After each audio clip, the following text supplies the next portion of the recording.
Tuojau vadovas tarė atkeliausi. Pas Dito miestą taip vadinasi jis, kur liūdinčių žmonių pulkai didžiausi. Mes toliau tęsime pok mažą kasnelį, valgydami ir virškindami dieviškąją komediją, Dantės kūrinį. Ir bandome pasižiūrėti ne tik tais, apie ką čia Dantė kalba, bet kokią biblinę tiesą jisai nagrinėja ir kaip jo akimis jie atsiskleidžia ir ką pati Biblija toliau tą temą turi pasakyti. Tai ką mes čia matome, jūs galite pasižiūrėti ankstesnius video mano apie Dantės kelionę per pirmuosius, per pirmąjį, antrąjį, trečiąjį, ketvirtąjį pragaro ratus. Čia mes matome, Dantė keliauja link šeštojo pragaro rato ir iš esmės mes matome gamtovaizdžio pasikeitimą. Jeigu per pirmuosius 5 pragaro ratus Dantei keliaujant jisai susiduria su įvairiausiom stichijom, tai lietus, tai ten vėjas, uraganai visokie. Tai čia mes matome, kad jis artėja prie miesto. Jo vardas yra Dito miestas. Jis artėja prie miesto, kurį supa geležinė siena.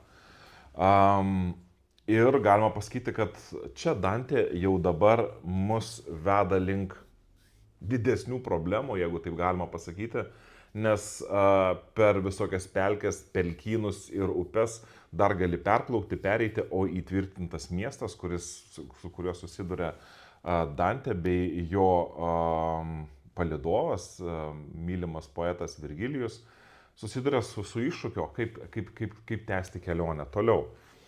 Ir Dantė toliau rašo, aš pažvelgiau, nenuoramų šimtai, kuriais dangus įrūstintas palijo ant vartų korės rėkdami piktai. Kas toks į negyvųjų karalyje išdrįso gyvas brautis, bet su jais vadovas paslaptim pasidalino, manydamas, kad jie gal atsileis. Ir tokį gavo atsaką, nepyki ir eiki vienas požemio keliais. Tegul jisai paklaidžioja bent sykį ir be tavęs pasmarkauja tegul, o tu pas mus nuo šioliai pasiliki. Taigi mes matome, kad Dantė eina per įsivaizduojamą pragarą vis giliau, bet susiduria su kliūtimi ir demonų pulkai, kurie yra užsikorę ant sienų, visos sienos nulipdytos įvairiausių demonų. Jie sako, gerai, tu, Virgilijau, gali eiti, bet tas žmogus, tarkim Dantė, kuris keliauja per pragarus, tegul lieka vienas ir tegul paklaidžioja. Bet kokioj situacijoje anksčiau iškilus kažkokiems sunkumams, Virgilijus buvo tas, kuris Dantei padėdavo. Jeigu kažkokios tai problemos, Virgilijus sakydavo, viskas gerai, aš sutvarkysiu. Ir tą patį jisai bando daryti dabar. Sako, kad Dantė liko stovėti nuo šaly ir Virgilijus nuėjo pasikalbėti su tais demonais, kurie kurie gyvena tame mieste ir neleidžia tiems 2 pakeleiviams į tą miestą ateiti. Dantė rašo, nenugirdau, ką aiškino jisai, tai yra Virgilijus demonams. Žinau tik tai, kad pokalbis nutrūko. Pradėjo priešas bėgti sumišiai. Kiekvienas kūlvartomis į vidų spruko, jie užtrenkė vartus prieš jo akis ir pamažu atgal jis pasisuko. Jis dūsaudamas žengė niūromis, o lūpos jo šnibždėjo, kas man drįso užvert į skausmo būstinę duris. Ištraukos pabaiga. Šiandien mes tiek paskaitysim ir tiesiog čia mano apmąstymai ta tema, kurią nagrinėja čia Dantė. Šiek tiek konteksto. Gerai, aš Mindaugas Pikūnas, neprisistačiau, jūs žiūrite kanalą YouTube Šventas laikas, tai pamėkite, sekite, jeigu patinka, dalinkitės tą informaciją. Mano tikslas yra pasižiūrėti, gilintis į pačią Bibliją ir leisti Biblijai kalbėti į mūsų gyvenimus, tą senovinę žinią, kurią skelbė pranašai ir Jėzus, atnešti į mūsų kasdieną. Ir aišku, šiandien aš noriu per Dantės dieviškosios komedijos prizmę pasižiūrėti į Biblijos mokymą ir pasižiūrėti, o ką šiandien mes galime iš to pasimokyti. Taigi, labai svarbus čia yra labai svarbus virsmo taškas arba labai svarbus svarbus momentas čia yra dieviškojoje komedijoje. Pirmi 5 ratai, pragaro ratai, Dantės įsivaizduojamo, amžinosios pražūties, jie yra susijęs su žmonių aistromis. Rajumas, pyktis, godumas, šykštumas, išlaidavimas, viskas tai yra bendražmogiški dalykai, kuriems žmogus nesusivaldo. Jis tiesiog, tos aistros, su kuriomis jisai kovoja ir jos greuna jo gyvenimą. Ir tuose 5 pragaro ratuose yra žmonės, kurie nesugebėjo savo valia pažaboti savo aistrų ir jie amžiams tapo savo aistrų, savo kūniškų užgaidų vergais. Bet čia mes matome ir Vergilijus, kuris šitoje dieviškojoje komedijoje simbolizuoja žmogišką intelektą, neapšviestą šventosios dvasios, Dievo malonės. Tai yra tai, ką žmogus gali pasiekti be Dievo, išmąstyti, sugalvoti ir sukurti.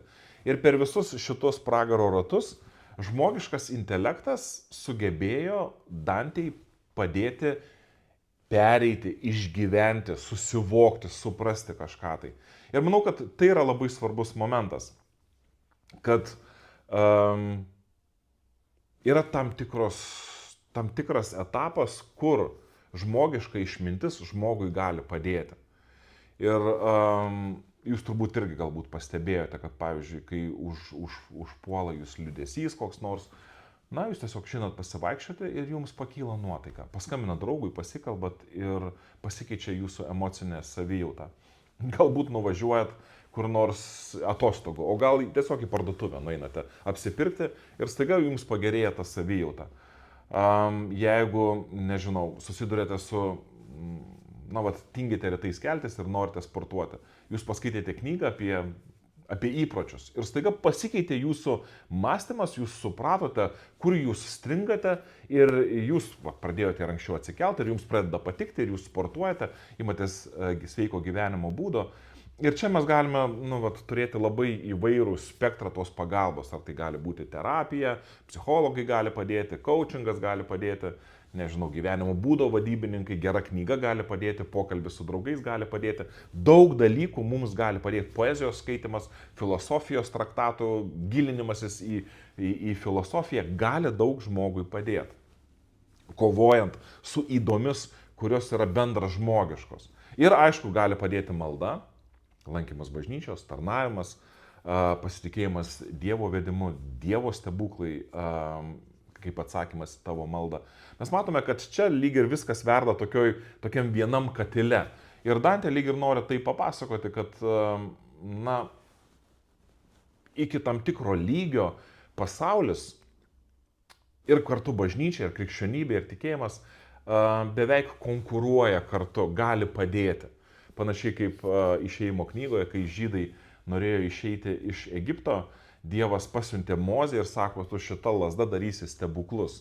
Ir Mozė darė stebuklus, rodydamas Dievo galią, bet tuo pačiu ir Biblijoje pasakojama, kad faraono patarėjai, kerėtojai irgi galėjo stebuklus daryti. Metė savo lazdas ant žemės, jos pavirto gyvatėmis, kraują pavertė, vandenį pavertė krauju. Ir atrodytų, kad Dievas daro stebuklus ir pasaulis sugeba neatsilikti. Tai tam tikram etape atrodytų visi vienodi ir ta pagalba gali ateiti ir iš pasaulio, bandant susivokti. Reikia suprasti, kad Dantės kelionė per pragarus yra jo paties augimas, emocinis ir dvasinis augimas. Ir Dantė lyg ir suponuoja tokią mintį, kad iki tam tikro lygio mums gali padėti ir pasaulis. Ir kartais žmonės netgi užduoda tą klausimą, tai kam to eiti į tą bažnyčią, kad pavyzdžiui, aš nuėjęs į spektaklį, arba nuėjęs į kokį nors koncertą, paskaitęs knygą, arba nuėjęs į daržą padirbti, aš pasijaučiu žymiai geriau, o dar eiti į bažnyčią, kažkur ten dar susiduri su kokiais nors nekompetitingais dvasininkais, arba neraštingais parapijiečiais ir ten dar daugiau vargo, tai žmonės, jeigu renkasi religiją, tai tokį daugiau asmeninį kelią, tai mano asmeninio tobulėjimo kelias ir viskas tuo ir apsiriboja. Tai Dantė čia ir piešia tas, kad per tuos pragaro ratus, tas palidovas, Virgilijus, kaip simbolis žmogiško intelekto, gali tau padėti. Ir padeda. Ir iš tikrųjų, malda gali padėti, Dievas gali padėti, bet ir visi tie įrankiai, kurie yra šitame pasaulyje, aš sakyčiau, jie yra Dievo mums duoti ir jų nereikia bijoti naudotis. Nereikia bijoti naudotis. Jais nereikia bijoti naudotis, galvojant, kad yra žmonių tokie, kurie galvoja, kad galbūt vaistų nereikia, aš tik malda gydysiuosi. Ne, bet reikia ir vaistų. Naudokis tuo, ką žmogus geriausia gali sukurti. Bet čia mes matome, kad ateina iki tam tikros ribos, kada Virgilijus jau nebegali padėti. Žmogiškasis intelektas jau pasiekia savo ribas, nes jie prieina prie to Dito miesto, taip vadinasi tas miestas, kuris yra apjuostas geležinė siena. Ir čia Dantė taip vaizdžiai ir simboliškai mums parodo, kad jeigu daugelis žmonių gali pražūti, nes nepasinaudojo tai, kas yra jiems siūloma ir nepasinaudojo savo pačių valia, dabar Dantė susiduria su kita priešingybė, su kitu kraštutinumu, kada žmonės pražūva dėl savo valios stiprumo. Dabar jau nuo 6 pragaro žiedo rato bus kalbama apie žmonės ne tokius, kurie tiesiog buvo aistrų suvilioti, pasidavė, tapo vergai savo kūniškumo ir tokiu būdu nuriedėjo į bedugnę. Dabar Dantė sutiks žmonės, kurie nusprendė taip daryti. Ne jausmai juos sužadino ten jie ir staiga pasidavė ir galų gale padarė ir vakare padarė, o ryte atsikėlė ir gailisi dėl kažkokių tai pasiekmių. Ne, kalba dabar apie žmonės, kurie sąmoningai sprendžia ir naudojasi savo valia, priimdami sprendimą, kuris skaudina juos pačius, skaudina ir aplinkinius. Ir čia žmogiškas protas jau nebegali paaiškinti. Jeigu psichologai gali paaiškinti, kodėl mes supykstame, kodėl nesusivaldome ir gali padėti rasti būdų, kaip mums atrasti savyje jėgų, susitvarkyti savo gyvenimą, čia dabar mes susidurime su savotiška siena, geležinė siena, su žmogaus valia. Jeigu kas žiūrėjote filmą, iš tikrųjų labai rekomenduoju ir nesigailiu reklamuodamas, yra išleistas neseniai filmas Nürnbergas, kuriame yra pasakojama apie tą žymųjį po Antrojo pasaulinio karo teismą skirtą nacių vadovams ir Antrojo pasaulinio karo baisumams pasmerkti ir nuteisti. Tai pats filmas, jisai paremtas tikrais faktais, nes ir kalba apie realius dalykus ir ten pasakojimas yra apie vieną amerikiečių psichologą. Aš atsiprašau, kas nežiūrėjote, aš iš karto sakau, kad sugadinsiu jums tą žiūrėjimą, bet netgi ir žinant visą tai, kas vyksta, yra įdomu pasižiūrėti šitą. Bus tikriausiai įdomu pasižiūrėti šitą filmą. Bet čia puikiai kaip iliustracija. Ir amerikiečiai atsiunčia psichologą, kuris įvertintų nacių lyderių psichologinę būklę. Ar jie gali būti, ar jie iš karto apskritai yra pakaltinami. Šitiek milijonų nužudyta, toks baisus karas. Ar tuos vadovus apskritai mes galime patraukti baudžiamojon atsakomybėn. Ir tas psichologas, jisai bando įvertinti tų žmonių psichologinę būklę, jisai susidraugauja ypatingai su Geringu, dešiniaja Hitlerio ranka, Hermanu Geringu. Jie kalbasi, bendrauja, kalbasi, bendrauja, išgyvena daug įvairiausių patirčių.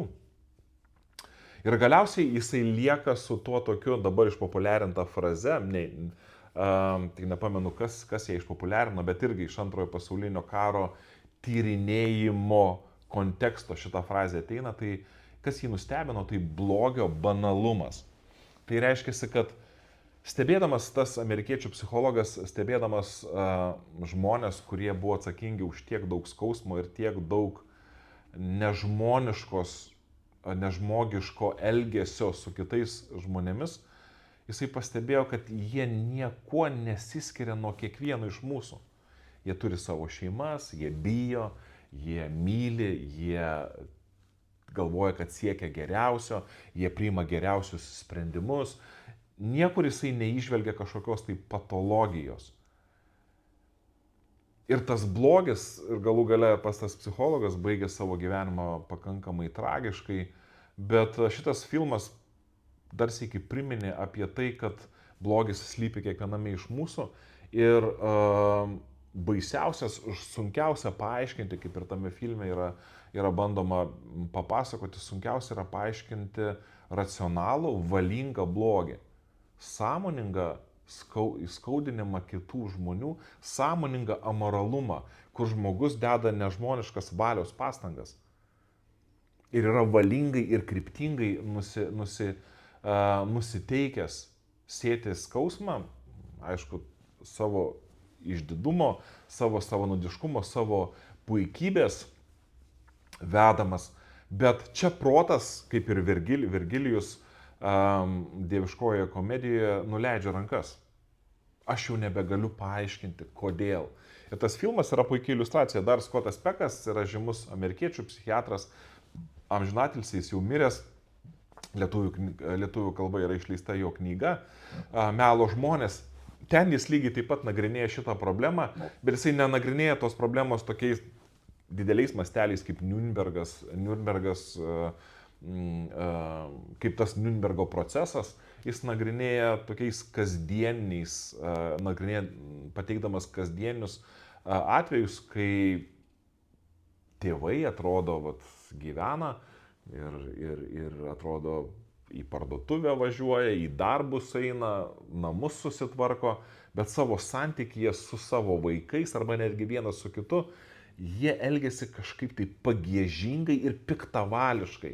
Ir protas nesugeba paaiškinti, kodėl tas žmogus yra skatinamas elgtis bjauriai su kitu žmogumi. Ir ne tai, kad jisai pasielgė bjauriai ir paskui suprato, kad čia pasidavė emocijom, prišnekėjo per daug. Jisai elgėsi bjauriai, nes atrodytų nori tai daryti. Ir tas žodis nori. Šiandien aš noriu ties šituo žodžiu apsistoti, nes atrodytų, kad netgi žmogaus intelektas tampa bejėgiu, žmogaus visi žemiškieji resursai tampa bejėgi, bet netgi ir paties Dievo galia tampa bejėgė žmogaus noro akivaizdoje. Noriu pacituoti iš pranašo Izaijo tokius žodžius 30 skyriuje, pranašo Izaijo knygos 15 eilutėje yra rašoma: Viešpats Dievas, Izraelio šventasis taip kalbėjo. Grįžimu ir atsidavimu būsite išgelbėti, ramybė ir pasitikėjimas taps jūsų jėga, bet jūs nenorite viso to. Dievas lyg ir sako, žiūrėk, sugrįšite, nusižeminsite, ramybė, klestėjimas, viskas pas jūs sugrįš. Bet sako, aš visus argumentus daviau, visus įrodymus daviau, papasakojau, ką galėjau, bet jūs nenorite šito dalyko. Ir Dievas atrodo netgi nuleidžia rankas. Ir labai sunku paaiškinti, ar ne? Jūs tikriausiai turėjote savo gyvenime panašių situacijų, ar tai santuokoje, ar su vaikais. Atrodo, jūs viską padarot iš savo pusės, bet žmogus nepaima iš jūsų viso to siūlomo gėrio ir jisai nepaima ne dėl to, kad yra objektyvi priežastis. Jis nepaima viso to, nes nenori. Ir tu negali nieko daryti, tu negali priversti norėti. Tu gali įbrukti tam žmogui tą dalyką, bet priversti norėti, jis pats turi atidaryti tuos vartus. Panašiai kaip tas geležinis miestas iš Dantės dieviškosios komedijos. Jis turi atidaryti vartus. Logika ir argumentai nieko nepadeda. Vergilijus nuleidęs rankas grįžta, pasikalbėjo su tais demonais, nes nieko negali padaryti. Ir čia galima netgi prisiminti Jėzaus paskutinę vakarienę. Ir tie du žmonės, Petras ir Judas. Abiems Jėzus pasakė, žiūrėk, Petrai, dar gaidžiui nepragydus, tu 3 kartus manęs išsižadėsi. Petras, aišku, ne, aš to nepadarysiu, kaip čia taip gali būti. Bet jisai pasidavė, pasinėrė į tas nedėkingas situacijas, kurios jam taip apsuko protą, kad ištraukė iš jo vidaus visą, kas baisiausia, jam kilo baimė, noras apsaugoti save ir galų gale 3 kartus paklaustas, ar tu nesi Jėzaus mokinys, Petras išsižadėjo savo mokytojui. Judui lygiai tas pats, Jėzus pasakė, sako, vienas iš jūsų mane išduos. Judas netgi tiesiai šviesiai paklausė, tu čia apie mane kalbės? Jėzus sako, taip, apie tave kalbu. Ir Judas išgirdo, ką Jėzus pasakė. Jis galėjo sakyti, ne, kaip Petras, aš tikrai tavęs neišduosiu. Petras bent jau turėjo gerus ketinimus ir paskui suklupo. Ten kaip ir mes dažnai suklumpame, mes turim geriausius ketinimus vienas kitam ir patys suklumpame. Taigi Petras suklupo ir galų gale viskas baigėsi taip, kad kai gaidys pragydo, jisai pamatė ir Jėzų, jų žvilgsniai su Jėzumi, Petro ir Jėzus susitiko, Petras išėjo, graudžiai apsiverkė, tarsi įvyko kažkokia tai atgaila ir lūžis. Bet kada Jėzus Judui pasakė, tu mane išduosi, Judas Biblijai sakoma toliau valgė. Ir kol jisai valgė, vis labiau lindo šėtonas, taip vaizdingai galima buvo pavaizduoti, vis labiau lindo šėtonas į jo mintis ir į jo širdis. Ir tada galų gale Jėzus pasakė, ką darai greitai. Taigi Judas greitai susitvarkė savo daiktus, išėjo. Bet Jėzus pasakė Judui grinai jam asmeniškai, nes Biblijos pasakojime yra gražiai pasakyta, kad mokiniai nesuprato, kas įvyko. Jie galvojo, kad Judas, turėdamas, kadangi visų mokinių pinigus, buvo atsakingas už visus finansus, kad jisai nuėjo pasirūpinti vargšiais. Niekas to nesužinojo.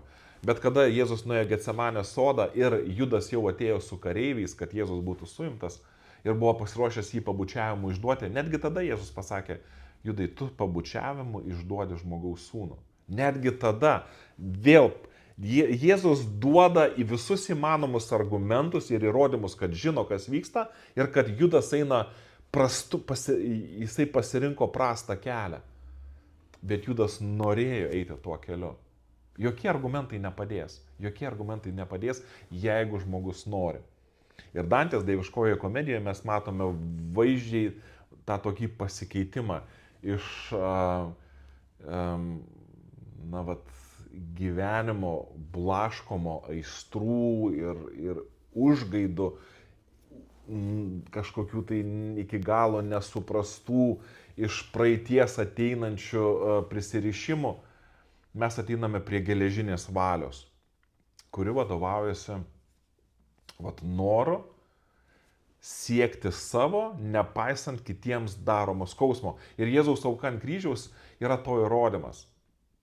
Judas žinojo, ką darė. Paskui galbūt jisai pilnai suvokė iki galo, suvokė, kur nuveda jo elgesys ir jisai galų gale tiesiog nusprendė nusižudyti, baigti savo gyvenimą savižudybę, bet jisai kryptingai siekė savo tikslo. Netgi kai Jėzus pasakė, tu išduodi žmogaus sūnų, man gerai nesibaigs tai, ką tu darai, jis vis tiek pasirinko tai daryti, nes nieko negali padaryti su noru.